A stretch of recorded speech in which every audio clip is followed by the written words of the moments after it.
দারুণ ৩ জয়ে গ্রুপ পর্বের বাধা পেরিয়ে সুপার 8-এ পৌঁছে গিয়েছিল বাংলাদেশ।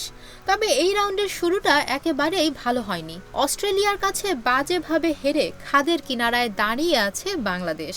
ভারতের বিপক্ষে ম্যাচটা তাই এক কথায় বাঁচা মরার লড়াই। এই ম্যাচে হারলেই শেষ হয়ে যাবে সেমিফাইনালের স্বপ্ন। তবে বিশ্বকাপের সেমিফাইনাল খেলার স্বপ্নটা এখনও টিকে আছে বাংলাদেশের। গতকাল ভারতের বিপক্ষে ম্যাচ পূর্ব সংবাদ সম্মেলন করতে এসেছিলেন তাসকিন। সেখানেই জানালেন এখনও সেমিফাইনালে যাওয়ার স্বপ্ন দেখছেন তারা।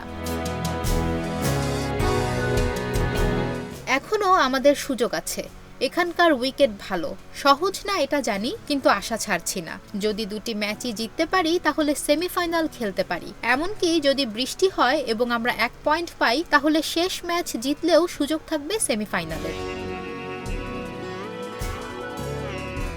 অস্ট্রেলিয়ার বিপক্ষে হারের পেছনে বড় স্কোর না করতে পারাকেই কারণ হিসেবে দেখিয়েছেন তাসকিন। ভারতের বিপক্ষে অন্তত 170 রান করতে পারলে বোলাররা লড়াই করতে পারবেন বলে জানিয়েছেন তিনি।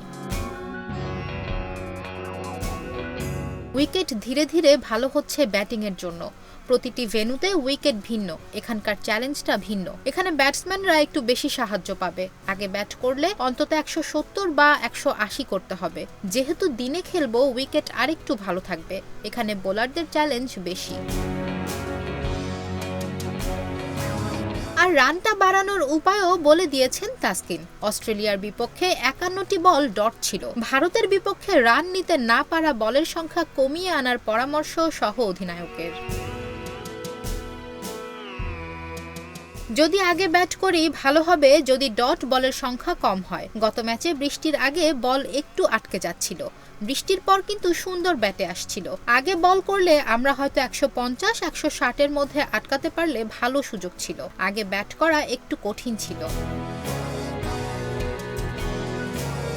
সুপার 8 পর্বটা বাংলাদেশ হার দিয়ে শুরু করলেও ভারত শুরু করেছে জয়ে। 22 জুন অ্যান্টিগায় বাংলাদেশ সময় রাত 8:30টায় শুরু হবে বাংলাদেশ ভারত লড়াই। বাংলাদেশ কি পারবে দারুণভাবে ঘুরে দাঁড়িয়ে ভারতের বিপক্ষে অবিশ্বাস্য কিছু করে দেখাতে, নাকি দ্বিতীয় ম্যাচে হেরে টুর্নামেন্ট থেকে বিদায় ঘণ্টা বেজে যাবে?